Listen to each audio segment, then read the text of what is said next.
Let's engage in some discourse, shall we?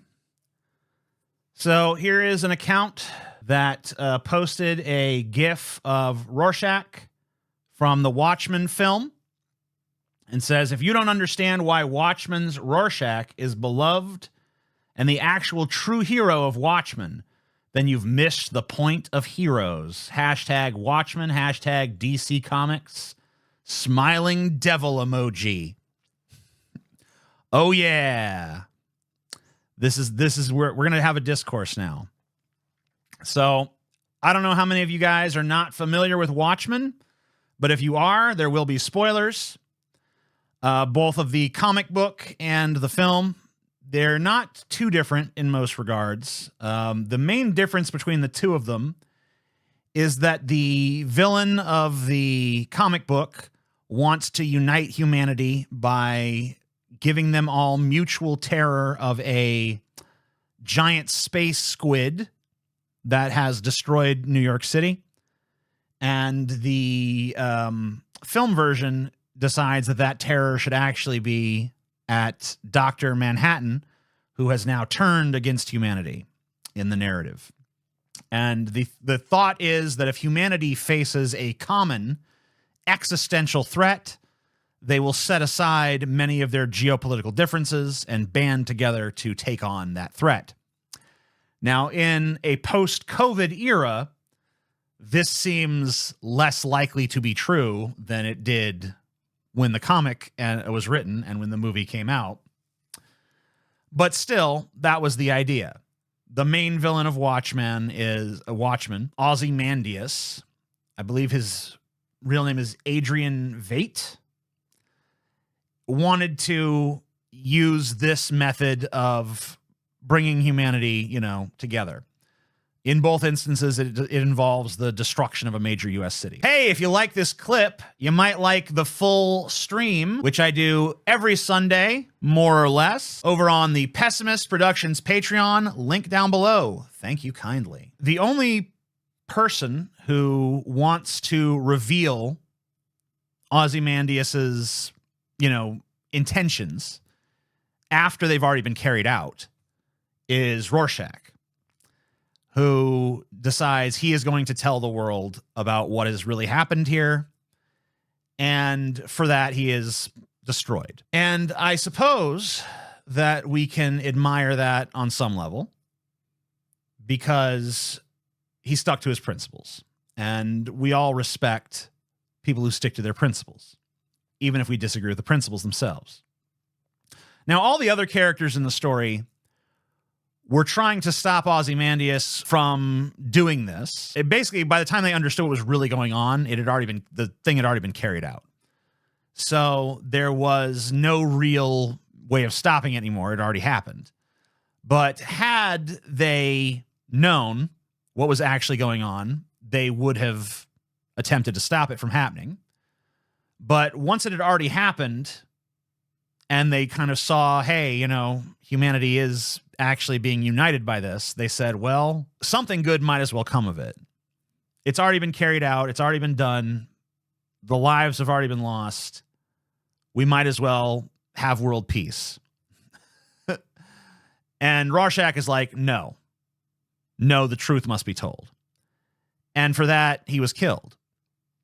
Now, the ending of the comic book, and perhaps the ending of the film too, I don't actually remember, sort of insinuate that the truth is still going to come out because Rorschach's journal is leaked to the press.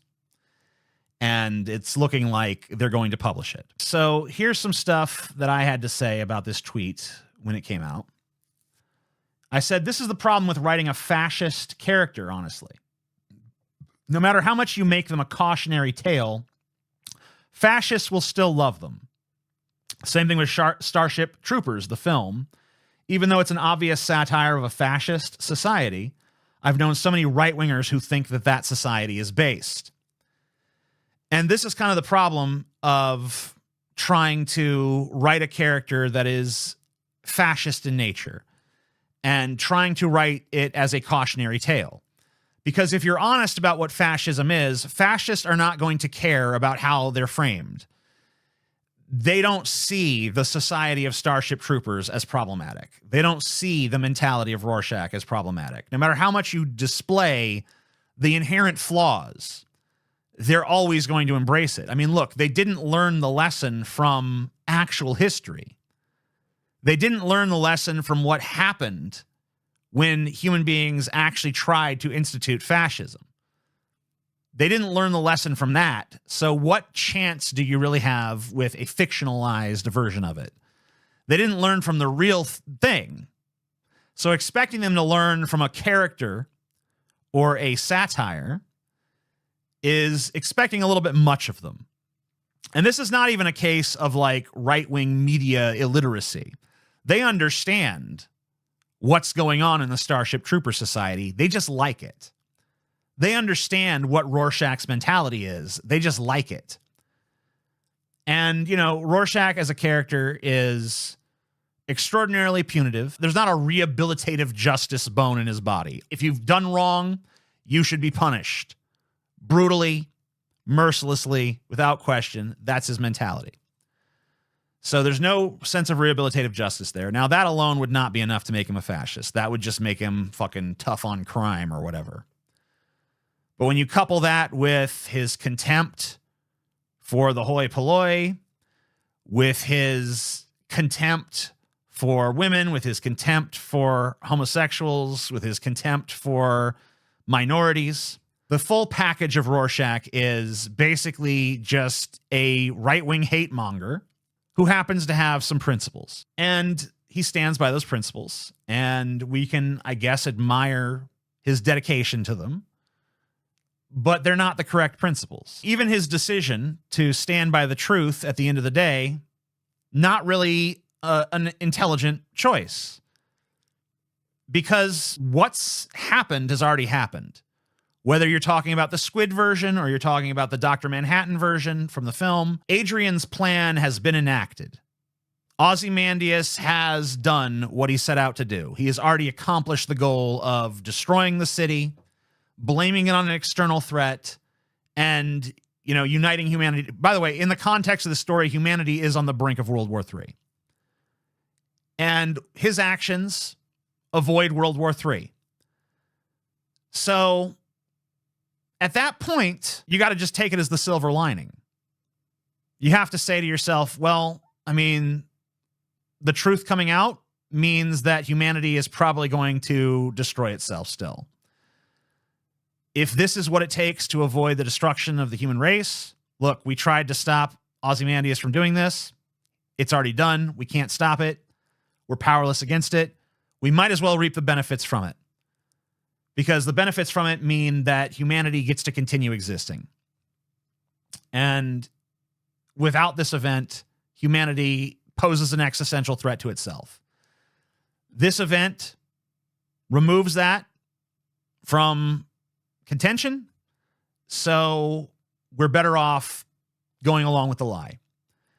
And from a utilitarian standpoint, from a pragmatic standpoint, that's 100% correct, whether we like it or not. And we don't have to. None of the characters really do. But they see that, hey, this is what has to be done. By the way, saying that there's any true hero of Watchmen is kind of what really is, you're completely missing the point. Because the point of Watchmen, the larger point of Watchmen is basically that if there were actual superheroes, they would be agents of the status quo. They would prop up the bloodshed and the tyranny of whatever government they served under.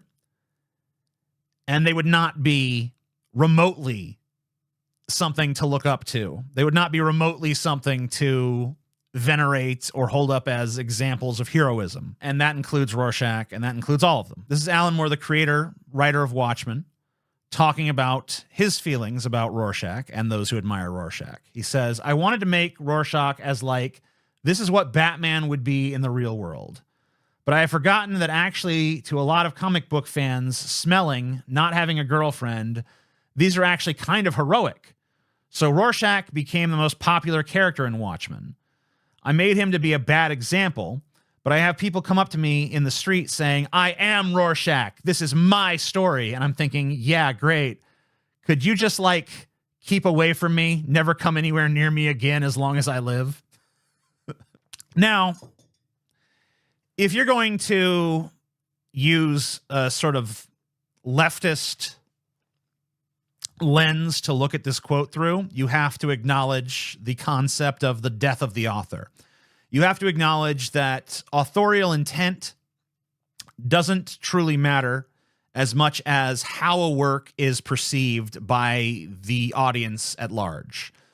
So if numerous people, perhaps even a majority of people who read the Watchmen comic, come away from it with the idea that Rorschach is like this great heroic figure, then there's nothing much you can really do about that as the author.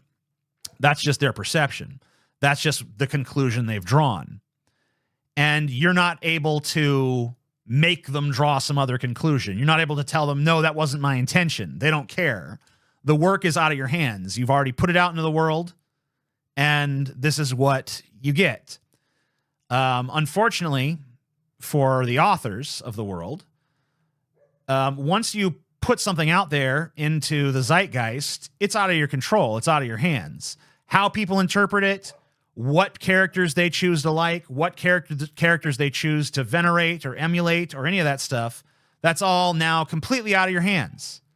You have no further ability to influence things. So here is another take. This is kind of in response, I think, to that Alan Moore quote that I just showed you, even though it's not a direct response to it, but I'm pretty sure this is what they're saying.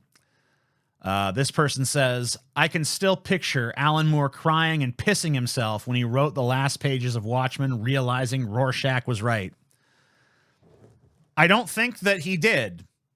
I don't think Alan Moore was... I mean, Alan Moore might be crying and pissing himself seeing how fans ultimately perceived Rorschach, but I doubt that Alan Moore was crying. He's like, oh my God, he's just right. He's right. Oh, I've been resisting it the whole time, but Rorschach is right. I also just think, wow, like how disrespectful to claim that you love this story, to claim that, oh my God, it's so brilliant and Rorschach's such a brilliant character, and just be like, but the writer that created it all, total fucking piece of shit. Oh my God, he's horrible. What a little crybaby, piss baby loser, right? Like he created the character you like. He created the story you like. It just seems like maybe he's entitled to a little bit more respect than just like, what a little pissy crybaby loser. I don't know. Maybe I'm being overly sentimental on this, but it seems to me that if someone created something that has enhanced your life with its, artistic merit to the point where you feel defensive of it, maybe that person deserves like a little leeway in spouting their opinion about it. I mean, I could be wrong, I guess. Here's another person who has something to say. This is in direct response to the quote that I just showed you. He says, interesting because at the end of the story, only Rorschach retains his integrity. The other characters sell out, so either Moore wants us all to throw away our principles or subconsciously Rorschach isn't what he says he is. I mean, let's remember that what Ozymandias did, however reprehensible we may find it, probably averted World War III. So, I mean, if you're going to talk about lesser of two evils, it seems to me that the destruction of one city versus the destruction of the entire human race is a price that most people at face value would pay. I think that to not want to pay that price is kind of foolish because then you're just destroying yourself, right? I mean, yeah, it's horrible that that's what has to happen. And all of the characters try to stop it before it has happened because they're like, that's horrible and unethical. I mean, it's like the ultimate form of the trolley experiment. But they try to stop this from happening. But once it already has happened, I mean, like, let's not let those people die in vain, right? Let's not let, I mean, like, so you can consider that selling out, but like, is your personal integrity really worth more than the existence of the human race? I mean, whatever, you can do the snide misanthropic thing and just be like, oh, well, what's so great about humanity anyways? I mean, sure. I mean, you could take that position if you want to take that, I guess. But I think at the end of the day, most of us probably want the human race to continue. Most of us probably want there to be some chance for a better future. Most of us probably don't want humanity to just, the end of the human story to just be, and then we destroyed ourselves in this horrible, war that we could have avoided had we only decided to get along. But instead we all destroyed each other and, sent the planet hurtling back to the Stone Age and turned it into an irradiated ball of shit. I don't think that that's the ending any of us would choose for the human race. Maybe some of us who are especially contemptuous. I know that my misanthropy is not quite to that level yet. So at the end of the day, Rorschach's integrity really shouldn't mean much to you in light of that. Like, having integrity is great. Having some sort of principled stand is great. But if the cost of that principled stand is the utter annihilation of the human race, then your integrity really doesn't mean much in comparison to that, does it? Like, I don't think I'm talking crazy here. I'm pretty sure what I'm saying makes sense. Reminds me of how Zephram Cochrane only cared about money and getting drunk, but he was the guiding light for Starfleet. Well, yeah, I mean, his technology obviously changed the world in the context of the Star Trek universe. But that was not his intent. His intent was purely, narcissistic and self-serving. But that doesn't preclude him from having a positive impact on the human race. I think there are plenty of actual historical figures for whom that's true. Media literacy is sorely needed, and I am speaking as someone who agreed with Rorschach when I was younger. Does this mean I had more fascist leanings in youth, or did I like the loner idea? Let's be clear here. Rorschach is cool. Like, there's no taking that away from Rorschach. He's cool as hell. His costume is cool. His ever-changing face mask is cool. His inflexibility in dealing with the criminal element is very satisfying because it's like the simplest solution. Just kill him. And that feels very right to a very primitive part of our brains. And the line that he speaks when they throw him in prison and someone tries to attack him and he beats the shit out of them and he's like, you guys don't get it. You're not stuck in here with me. I mean, I'm not stuck in here with you. You're stuck in here with me. Would have been more impactful if I got it right, but whatever. That's a brilliant line. It's the most memorable line in the comic book. It's the most brilliant and memorable line in the film. And it really resonates huge because it's just like, wow, this guy's so cool. He's such an awesome next level threat. He's so beyond his opponents and his foes. And he is going to just devastate them with what a badass he really is. And it's impossible for some part of us not to feel some sort of itch being scratched by that. It's only when we start to examine things from a more like detached perspective that we start to see like, okay, yeah, there's like an emotional satisfaction component to this. But when it comes to any sort of practical and workable sort of moral, ethical, or legal code, this completely falls apart. And this character is actually a gigantic problem. Not just for himself, not just for the people he claims to care about, but for the entire world. But that's something that takes sort of a more enlightened perspective to figure out. If you're just going by sheer emotionality, you're going to think Rorschach is cool as hell because, of course, he is.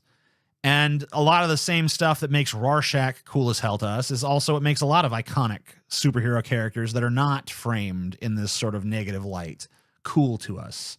We love the loner.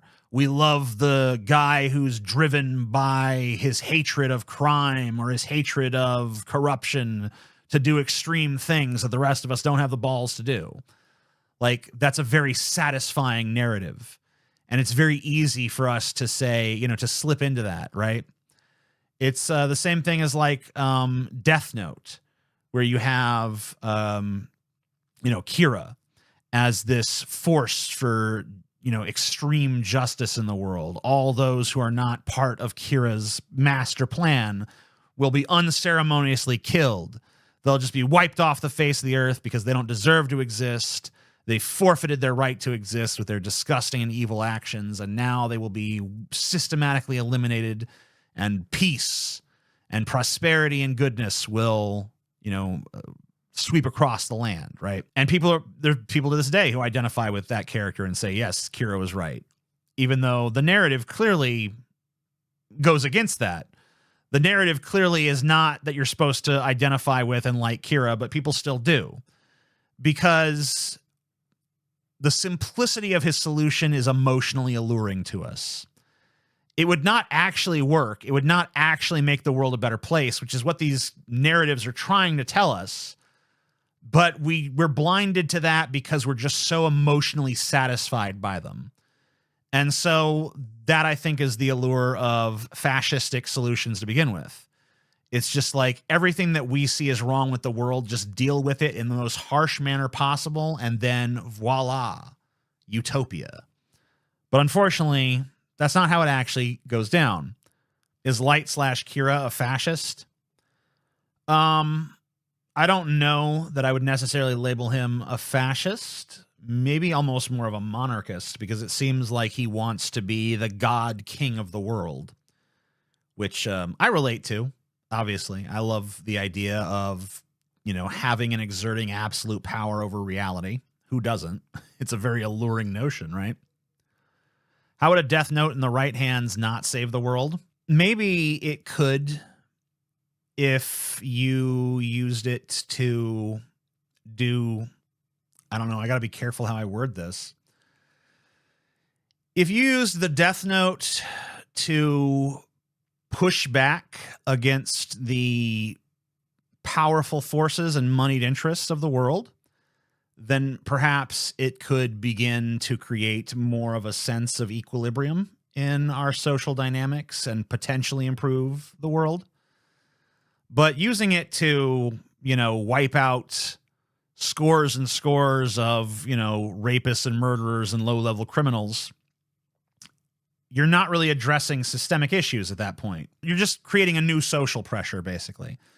There's all of these social pressures that are upon humanity that have led to these people who are, just terrible outcomes of a broken system.